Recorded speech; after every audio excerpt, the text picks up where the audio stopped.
উচ্চ মাধ্যমিক ভূগোলের তৃতীয় সেমিস্টারের সিলেবাসের হিউম্যান জিওগ্রাফি থেকে আজকের ক্লাসে আমি সেটেলমেন্ট বা বসতি এই চ্যাপ্টারটি শুরু করতে যাচ্ছি। ঠিক আছে, আর এই অধ্যায়টিও শেষ করতে বেশ কয়েকটি ক্লাস লাগবে। ওকে, তো এই ক্লাসগুলি যারা উচ্চ মাধ্যমিক থার্ড সেমিস্টার পরীক্ষা দেবে তাদের জন্য তো ইম্পর্টেন্ট অবশ্যই। এছাড়াও যারা এসএসসি এসএলএসটি অর্থাৎ স্কুল সার্ভিস কমিশন পরীক্ষা দেবে তাদের জন্য কিন্তু এই চ্যাপ্টারটি বা এই ক্লাসগুলি খুবই ইম্পর্টেন্ট। ঠিক আছে, তো প্রথমে আমি ডিটেলসে বুঝিয়ে দেব। আজকে যতটুকু ক্লাস করাবো ডিটেলসে আগে বুঝিয়ে দেব। ওকে, বুঝিয়ে দেওয়ার পরে আজকের ক্লাসের শেষে একটা মক টেস্ট নেব। ঠিক আছে, আশা করি ক্লাসটা শুরু থেকে শেষ পর্যন্ত যদি দেখো মক টেস্টের সব প্রশ্নের উত্তর তুমি নিজে নিজেই করতে পারবে, ক্লাসটা দেখে নিজে নিজেই করতে পারবে। ওকে, আর তোমাদের আরেকটা ইনফরমেশান দিয়ে রাখি, এই মাসের 23 তারিখ থেকে মানে মে মাসের 23 তারিখ 2026 থেকে একটা এসএসসির জন্য বা এসএলএসটির জন্য মানে স্কুল সার্ভিস কমিশন পরীক্ষার জন্য একটি অনলাইন কোচিং ব্যাচ শুরু হচ্ছে। তো যদি কেউ এই কোচিং ব্যাচে জয়েন করতে চাও তাহলে এই নাম্বারে হোয়াটসঅ্যাপ করে যোগাযোগ করতে পারো। তাহলে চলো আর দেরি না করে এবার আমরা শুরু করি। ঠিক আছে, দেখো এই সেটেলমেন্ট বা বসতি কি, বসতি কি আমরা সকলেই জানি, তাই কি না? খুব সহজ, তাই তো? কি বসতি কি? যে এই যে আমরা বা মানুষ যেখানে বসবাস করে, মানুষ যেখানে বসবাস করছে, মানুষ যেখানে বসবাস করে সেই বসবাসের এলাকাটাকে কি বলি আমরা? সেটেলমেন্ট বা বসতি বলি, তাই তো? তার মানে কি, সহজ করে কি বলতে পারি যে মানুষের বাসস্থানের এলাকাকেই, তাই তো, মানুষের বাসস্থানের এলাকাকেই সাধারণভাবে কি বলে? বসতি বলে, তাই তো? অন্যভাবে বলা যায়, দেখো যে নানা ধরনের সুযোগ সুবিধার উপর ভিত্তি করে যখন একাধিক মানুষ বা একাধিক পরিবার যে স্থানে বসতবাড়ি নির্মাণ করে বসবাস করে তাকে বসতি বলে। খুব সহজ, এর মধ্যে কোনো জটিলতা নেই, তাই তো? এবার দেখো যে এই সেটেলমেন্ট বা বসতি কি বিভিন্ন মানবীয় ভূগোলবিদগণ বিভিন্নভাবে সংজ্ঞা দিয়েছেন, বিভিন্নভাবে সংজ্ঞায়িত করেছেন। তো তোমাদের পরীক্ষাতে যেহেতু এমসিকিউ প্রশ্ন আসবে, তো ফলে তোমাদের সংজ্ঞা মুখস্থ করার প্রয়োজন হবে না, তাই তো? তো এই জন্য আমি সংজ্ঞাগুলোর যত সংজ্ঞা আছে সব সংজ্ঞার বিশ্লেষণে আসছি না। ক্লিয়ার? দেখো তাহলে সহজ কথায় কি বললাম, এই হচ্ছে বসতি, তাই তো? মানে মানুষ যেখানে বসবাস করছে মানুষের এই বাসস্থানের এলাকাকেই বলা হয় বসতি, তাই তো? দেখো এবার এই যে বসতি আবার দু রকমের হতে পারে স্থায়িত্বের ভিত্তিতে। একটা স্থায়ী বসতি আর একটা অস্থায়ী বসতি। যে আমরা যে গ্রামে বা শহরে বসবাস করি সেটা কি? স্থায়ী বসতি, তাই তো? পৃথিবীর বেশিরভাগ বসতি হচ্ছে স্থায়ী বসতি। ঠিক আছে, আর এই স্থায়ী বসতিকে গ্রিক ভাষায় গ্রিক ভাষায় ইকুমেন বলা হয়। আর এই ইকুমেন শব্দের মানে গ্রিক শব্দ ইকুমেন এর অর্থ হচ্ছে বাসযোগ্য পৃথিবী বা বসবাসযোগ্য এলাকা। আর নন ইকুমেন হচ্ছে বসতিহীন এলাকা। ওকে, তো গ্রিক ভাষায় ইকুমেন মানে কি বলেছি? গ্রিক ভাষায় ইকুমেন মানে হচ্ছে বসবাসযোগ্য এলাকা। এটা কিন্তু প্রশ্ন হতে পারে, গ্রিক ভাষায় ইকুমেন শব্দের অর্থ কি? তাহলে উত্তর কি হবে? বসবাসযোগ্য এলাকা। এবার দেখো আমি আগেই বলেছি যে স্থায়িত্বের ভিত্তিতে বসতি দু রকমের, একটা স্থায়ী বসতি, একটা অস্থায়ী বসতি, তাই তো? স্থায়ী বসতি কোনটা? এই যে আমরা যে গ্রামে বা শহরে বসবাস করি এই গ্রাম বা শহরগুলো কি স্থায়ী বসতি, তাই তো? আর এই স্থায়ী বসতিগুলি কৃষিকাজ, খনিজ সম্পদ উত্তোলন, ব্যবসা বাণিজ্য, শিল্পকর্ম এইসব কাজের উপর ভিত্তি করে গঠিত হয়। ঠিক আছে, অন্যদিকে স্থানান্তর কৃষি, ঋতু নিয়ন্ত্রিত পশুচারণ, পশু শিকার, বনজ সম্পদ সংগ্রহ এইসব কার্যকলাপের উপর ভিত্তি করে অস্থায়ী বসতি গড়ে ওঠে। ঠিক আছে, তোমরা স্থানান্তর কৃষি জানো, তাই তো? স্থানান্তর কৃষিকাজ যারা করে, স্থানান্তর কৃষিতে কি হয় যে কৃষক একটা কৃষকের গ্রুপ আগে জঙ্গল কেটে জমি তৈরি করে, তাই তো জঙ্গল কেটে জমি তৈরি করে, ওই জমিতে 3-4 বছর চাষ করার পর ওরা ওই জায়গা ছেড়ে আবার অন্য কোথাও গিয়ে নতুন করে জমি তৈরি করে জমি তৈরি করে কৃষিকাজ করে বসবাস করে। তাহলে ওরা 3-4 বছর পর পর তাদের বসতি পাল্টে নেয়। তাহলে ওগুলো কি অস্থায়ী বসতি? এই তো দেখো, ঋতু নিয়ন্ত্রিত পশুচারণ। দেখো যে পশ্চিম হিমালয়ে গাদ্দি উপজাতি আছে। এরা কি করে, এরা যখন প্রচণ্ড শীত বা শীতকালে যখন তুষারে ঢেকে যায়, পর্বতের উঁচু অংশ থেকে ওদের পশুগুলোকে নিয়ে, পালিত পশুগুলোকে নিয়ে পর্বতের পাদদেশে নেমে আসে এবং পুরো শীতকাল ওই পর্বতের পাদদেশে অস্থায়ী বসতি তৈরি করে বসবাস করে। ঠিক আছে। আবার যখন শীতকাল চলে যায়, গ্রীষ্মকাল আসে, বরফ যখন গলে যায়, তখন পশুর পাল নিয়ে আবার পর্বতের উঁচু অংশে চলে যায়। ওখানে গিয়ে ওই যতদিন গ্রীষ্মকাল চলে ততদিন পশু নিয়ে ওখানে বসবাস করে। ফলে এদের বসতিটা কি অস্থায়ী বসতি। আর এদের এই অস্থায়ী এই বৃত্তিটাকেই, যাযাবর বৃত্তিটাকেই ঋতু নিয়ন্ত্রিত যাযাবর বৃত্তি বলে।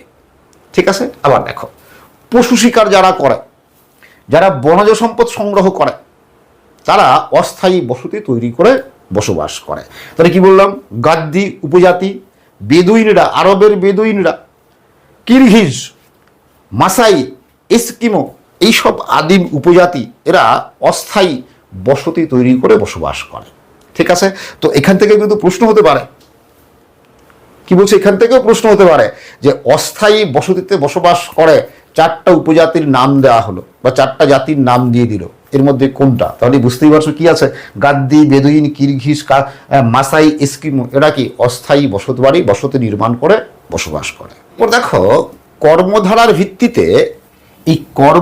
ভিত্তিতে বসতিকে আবার 2টা ভাগে ভাগ করা হয়। একটা হচ্ছে গ্রামীণ বসতি আর একটা হচ্ছে পৌর বসতি বা শহরাঞ্চল। ঠিক আছে। তো আজকের ক্লাসে আমরা এই গ্রামীণ বসতি সম্পর্কে জানবো। তো গ্রামীণ বসতির সবটাও আজকের ক্লাসে শেষ হবে না, কারণ সবটা ডিটেলসে বোঝাতে গেলে ক্লাস অনেক বড় হয়ে যাবে। গ্রামীণ বসতির কিছুটা আজকের ক্লাসে কমপ্লিট করব, আর বাকি গ্রামীণ বসতির বাকি অংশ এবং পৌর বসতি এগুলো ধাপে ধাপে ক্লাসে আমরা জানতে থাকবো। পরপর ধাপে ধাপে ক্লাসগুলোতে আমরা জানতে থাকবো। ঠিক আছে। দেখো, তো এই যে গ্রামীণ বসতি, এই গ্রামীণ বসতিকে কিন্তু বিভিন্নভাবে সংজ্ঞায়িত করা হয়। গ্রামীণ বসতি কাকে বলে বা গ্রামীণ বসতিকে বিভিন্নভাবে সংজ্ঞায়িত করা হয়। ওকে, একটা কিরকম দেখো, যে প্রথম শ্রেণীর অর্থনৈতিক কার্যকলাপের উপর ভিত্তি করে, এই প্রথম শ্রেণীর অর্থনৈতিক কার্যকলাপের উপর ভিত্তি করে অল্প সংখ্যক মানুষ যখন বসতবাড়ি নির্মাণ করে বসবাস করে, তাকে গ্রামীণ বসতি বলে। ওকে, তাহলে দেখো, এর থেকে আমরা গ্রামীণ বসতির 2টা বৈশিষ্ট্য পাচ্ছি। একটা কি, গ্রামীণ বসতি প্রথম শ্রেণীর অর্থনৈতিক কার্যকলাপের উপর ভিত্তি করে গঠিত হবে, তাই তো। আর গ্রামীণ বসতির জনসংখ্যা হবে অল্প, তাই তো। তাহলে দেখো, এই প্রথম শ্রেণীর অর্থনৈতিক কার্যকলাপ বা প্রাথমিক বৃত্তি কি তোমরা জানো নিশ্চয়ই। প্রাথমিক বৃত্তি কি? দেখো, আমি খুব সহজ করে বলছি, ডিটেলসে না গিয়ে আমি খুব সহজ ভাষায় বলছি, তোমরা খুব সহজেই মনে রাখতে পারবে। ওকে, দেখো, যে অর্থনৈতিক কাজগুলো বা যে পেশাগুলো ঘরের বাইরে উন্মুক্ত পরিবেশে, মানে প্রকৃতির মধ্যে উন্মুক্ত পরিবেশে সম্পন্ন হয়, সেই কাজগুলোকে বলা হয় বা সেই অর্থনৈতিক কাজগুলোকে বলা হয় বা সেই পেশাগুলোকে বলা হয় প্রথম শ্রেণীর অর্থনৈতিক কার্যাবলী। যেমন কৃষিকাজ কোথায় হয়? ঘরের বাইরে, কি, প্রকৃতির মধ্যে উন্মুক্ত পরিবেশে। খনিজ সম্পদ উত্তোলন কোথায় হয়? ঘরের বাইরে উন্মুক্ত পরিবেশে, কি, উন্মুক্ত পরিবেশে প্রকৃতির মধ্যে। মৎস্য চাষ, মৎস্য শিকার, পশু শিকার, এই তো, বনজ সম্পদ সংগ্রহ, এগুলো সবই উন্মুক্ত পরিবেশে প্রকৃতির মধ্যে সম্পন্ন হয়। তো এই কাজগুলোই হচ্ছে কি প্রথম শ্রেণীর অর্থনৈতিক কার্যকলাপ। তো এই কাজগুলোকেই প্রথম শ্রেণীর অর্থনৈতিক কার্যকলাপ বলে, এবং এই কাজগুলোর উপর ভিত্তি করেই কি গ্রামীণ বসতি গড়ে ওঠে। ঠিক আছে। তাহলে দেখো, তাহলে গ্রামীণ বসতির অর্থনৈতিক কার্যকলাপ কি কি বলছি? কৃষিকাজ, পশু শিকার, মৎস্য চাষ, মৎস্য শিকার, বনজ সম্পদ সংগ্রহ, খনিজ সম্পদ সংগ্রহ, এগুলো, তাই তো? এর মধ্যে মনে রাখবে, এর মধ্যে কৃষিকাজ হচ্ছে, কৃষিকাজ গ্রামীণ বসতির প্রধান অর্থনৈতিক কার্যকলাপ। এটা কিন্তু প্রশ্ন হতে পারে যে গ্রামীণ বসতির প্রধান অর্থনৈতিক কার্যকলাপ কোনটি, বা গ্রামীণ বসতির প্রধান অর্থনৈতিক কাজ কি, তার উত্তর কি হবে? কৃষিকাজ। এবার দেখো যে 1971 সালে সেন্সাস ডিপার্টমেন্ট বা জনগণনা বিভাগ গ্রামীণ বসতির একটা সংজ্ঞা দেয়। ওকে, তো ওই সংজ্ঞায় 3টা বৈশিষ্ট্যের কথা উল্লেখ করা হয়, যে কোনো বসতি এলাকায় যদি ওই 3টা বৈশিষ্ট্য থাকে তবে সেই বসতিটাকে গ্রামীণ বসতি বলা হবে। ঠিক আছে, 3টা বৈশিষ্ট্য কীরকম দেখো, যে একটা হচ্ছে যে মোট জনসংখ্যা 5,000 জনের কম। তো কোনো বসতি এলাকায় যদি জনসংখ্যা 5,000 জনের কম হয়, এটা একটা বৈশিষ্ট্য। 2 নম্বর, যে জনঘনত্ব প্রতি বর্গ কিমিতে 400 জনের কম। যদি ওই বসতি এলাকায় জনঘনত্ব প্রতি বর্গ কিমিতে 400 জনের কম হয়। 3 নম্বর বৈশিষ্ট্য, যে মোট পুরুষ কর্মীর, ওই বসতি এলাকার মোট পুরুষ কর্মীর 75%, 75% যদি কৃষি ও সংশ্লিষ্ট কাজে যুক্ত থাকে। কৃষি ও সংশ্লিষ্ট কাজ অর্থাৎ 75% যদি কি কৃষি ও সংশ্লিষ্ট কাজ মানে কি প্রাথমিক অর্থনৈতিক কার্যাবলীতে যুক্ত থাকে বা প্রাথমিক বৃত্তিতে যুক্ত থাকে, তবে ওই বসতিটাকে বলা হবে গ্রামীণ বসতি। তার মানে এই 3টা বৈশিষ্ট্য থাকতে হবে। যদি যে বসতিতে এই 3টা বৈশিষ্ট্য থাকবে সেই বসতিটাকে গ্রামীণ বসতি বলা হবে। এটা কার সংজ্ঞা? সেন্সাস ডিপার্টমেন্টের দেওয়া সংজ্ঞা। কত সালে? 1971 সালে। এটা এখান থেকে কিন্তু প্রশ্ন হতে পারে যে গ্রামীণ বসতির কত শতাংশ মানুষ কৃষি ও সংশ্লিষ্ট পেশার সঙ্গে যুক্ত? তাহলে উত্তর কি হবে? কি 75% মানুষ। ঠিক আছে, তো এখানে আরেকটা তথ্য দিয়ে রাখি, তোমরা মনে রাখবে যে ভারতে উত্তরপ্রদেশে গ্রামীণ বসতির সংখ্যা সবচেয়ে বেশি। এটা কিন্তু প্রশ্ন হতে পারে, ভারতের কোন রাজ্যে গ্রামীণ বসতির সংখ্যা সবচেয়ে বেশি? তাহলে উত্তর কি হবে? উত্তরপ্রদেশ। ওকে, এবং ভারতের 2011 সালের হিসাব অনুযায়ী, সেন্সাস বা জনগণনা অনুযায়ী, ভারতের 68.8% মানুষ, 68.8% মানুষ, খুব ভালো করে মনে রাখবে, 68.8% মানুষ গ্রামে বসবাস করে। তাহলে দেখো এই আদমশুমারি সংজ্ঞায়, গ্রামীণ বসতির আদমশুমারি সংজ্ঞায় একটা জনসংখ্যা ধরা হয়েছে। কত জনসংখ্যা? জনসংখ্যা হবে 5,000 জনের কম, তাই তো? গ্রামীণ জনবসতির জনসংখ্যা কত হবে? 5,000 জনের কম, তাই তো? কিন্তু দেখো যে যদি জনসংখ্যা বিচার না করে, গ্রামীণ বসতির জনসংখ্যা কত হবে সেটাকে বিচার না করে, সেটাকে ধরা হলো না, সেটাকে বিচার না করে শুধুমাত্র রাজস্ব সংগ্রহ, ট্যাক্স কালেকশন বা খাজনা আদায় করার জন্য, কি বলছি, ট্যাক্স কালেকশন বা খাজনা আদায় করার জন্য যদি কোনো গ্রামীণ বসতি এলাকাকে এরকম নির্দিষ্ট সীমারেখা দিয়ে চিহ্নিত করা হয়, কি বলছি, গ্রামীণ বসতি এলাকাকে যদি এরকম নির্দিষ্ট রেখা দিয়ে চিহ্নিত করা হয়, কি জন্য? শুধুমাত্র খাজনা আদায়, এই তো, বা ট্যাক্স কালেকশন করার জন্য, জনসংখ্যা কত সেটা বিচার না করে, এই তো। তাহলে এই গ্রামীণ বসতির এলাকাটাকে বলা হয় মৌজা। এটা কিন্তু খুব ইম্পর্টেন্ট, এটাকে বলা হয় মৌজা। ঠিক আছে, আর এই মৌজা চিহ্নিত করা হয় কি জন্য? গ্রামীণ বসতির এই যে মৌজা এলাকা, এটাকে চিহ্নিত করা হয় কি জন্য? কি রাজস্ব আদায় করার জন্য, তাই তো। তাহলে এই মৌজাকে রাজস্ব গ্রামও বলে, মৌজাকে রাজস্ব গ্রামও বলা হয়। ঠিক আছে, এবার জনগণনা যখন করা হয়, 10 বছর অন্তর অন্তর যখন জনগণনা করা হয়, তখন এই মৌজা ধরে প্রত্যেকটা মৌজায় জনসংখ্যা কত সেটা আগে হিসাব করা হয়, সেটা আগে গণনা করা হয়। তো এই মৌজা ধরে গ্রামীণ জনসংখ্যা গণনা করা হয় বলেই এই মৌজাকে কি বলতো, সেন্সাস গ্রামও বলা হয়, খুব ভালো করে মনে রাখবে। তাহলে সেন্সাস গ্রাম হচ্ছে মৌজা, বা মৌজাকেই সেন্সাস গ্রাম বলা হয়। ঠিক আছে, তো প্রশ্ন হতে পারে তোমাদের যে গ্রামের পোশাকি নাম কি। দেখো, গ্রামের পোশাকি নাম তাহলে কি? গ্রামের পোশাকি নাম হচ্ছে মৌজা। ঠিক আছে, কি বলছি? গ্রামের পোশাকি নাম মৌজা। এবার দেখো যে প্রতিটি মৌজার একটি নির্দিষ্ট মানচিত্র অঙ্কন করা হয়। ঠিক এরকম ছবিতে দেখো, ঠিক এরকম প্রতিটি মৌজার মানচিত্র অঙ্কন করা হয়। এই মানচিত্রগুলোকে ক্যাডাস্ট্রাল ম্যাপ বা মৌজা মানচিত্র বা ভূমি রাজস্ব মানচিত্র বলে। ঠিক আছে, দেখো তো এই ভূমি রাজস্ব মানচিত্র বা মৌজা ম্যাপে, মৌজা মানচিত্রে জেএল নাম্বার থাকে, জেএল নাম্বার দিয়ে চিহ্নিত করা হয়। এই জেএল নাম্বার মানে হচ্ছে জুরিসডিকশন লিস্ট নাম্বার। ঠিক আছে, জুরিসডিকশন লিস্ট নাম্বার বা জেএল নাম্বার দিয়ে মৌজা মানচিত্র চিহ্নিত করা হয়।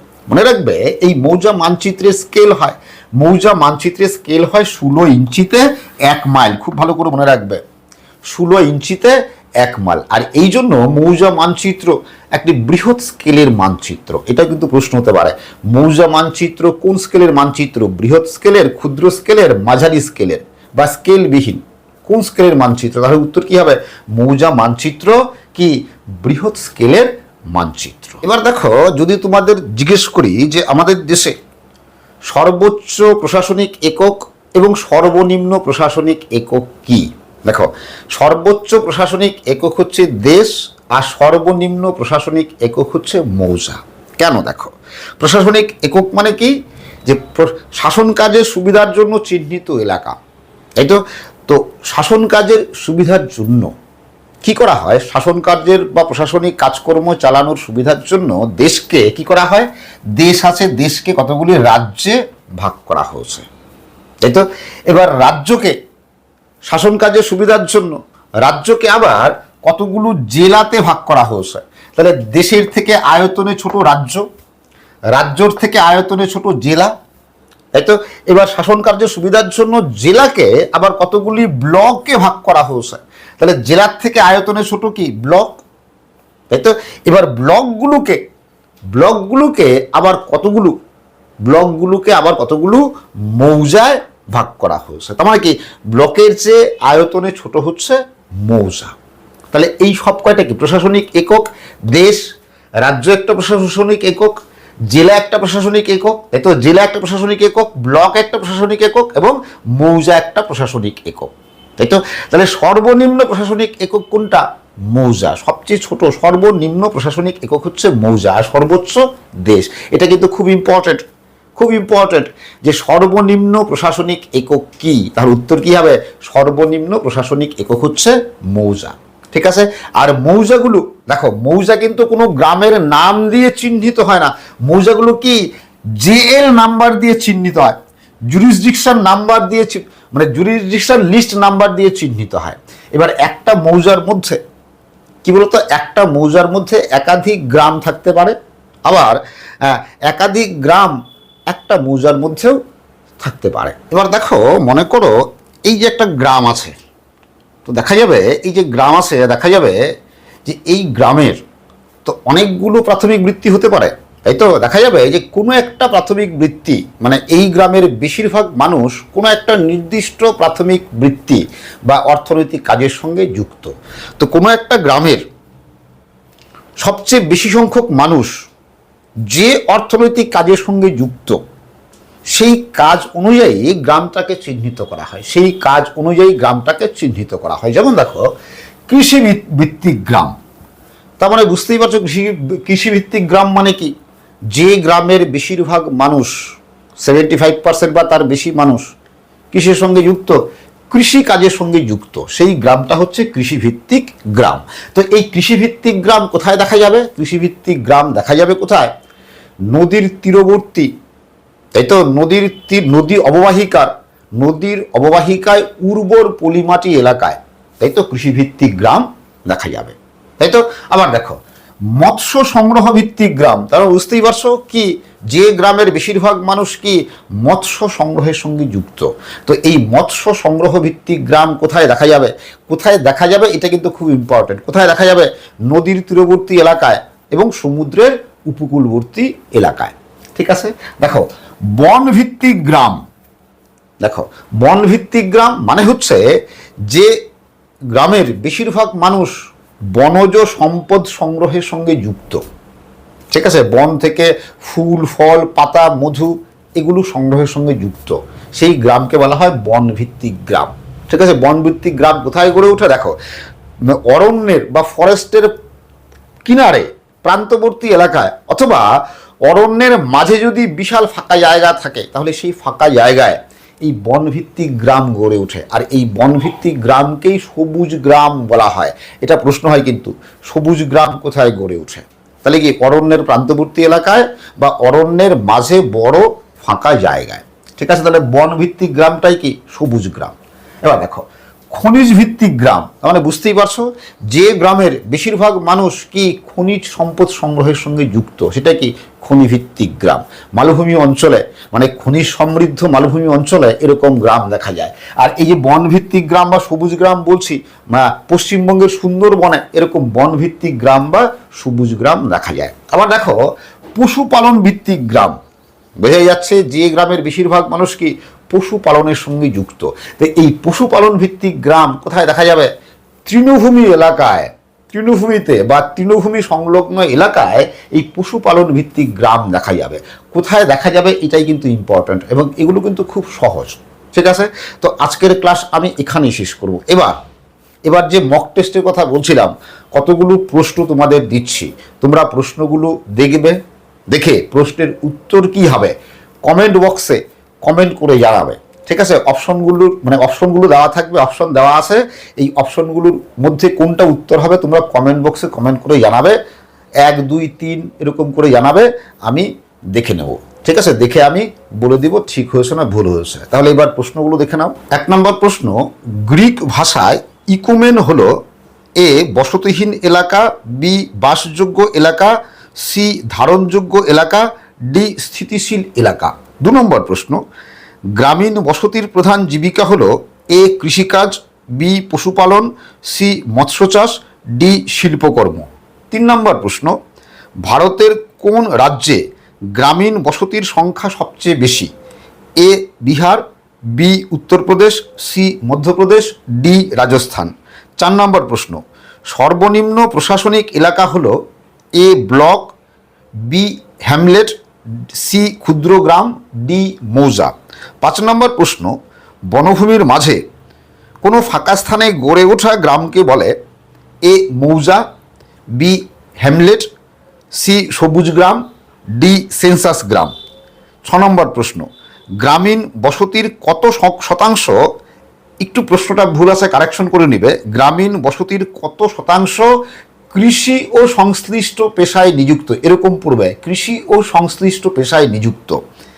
এ 70%, বি 75%, সি 80%, ডি 90%। 7 নম্বর প্রশ্ন, গ্রামের পোশাকি নাম এ মৌজা, বি হ্যামলেট, সি আর্দ্রবিন্দু বসতি, ডি সবুজ গ্রাম। 8 নম্বর প্রশ্ন, মৌজা মানচিত্র হলো এ ক্ষুদ্র স্কেলের মানচিত্র, বি বৃহৎ স্কেলের মানচিত্র, সি মাঝারি স্কেলের মানচিত্র, ডি স্কেলবিহীন মানচিত্র। তো এগুলো তোমরা উত্তর জানাবে কমেন্ট সেকশানে। আজ আমি এখানেই শেষ করছি। তোমরা সবাই ভালো থাকবে, সুস্থ থাকবে, আবার দেখা হবে পরের ক্লাসে।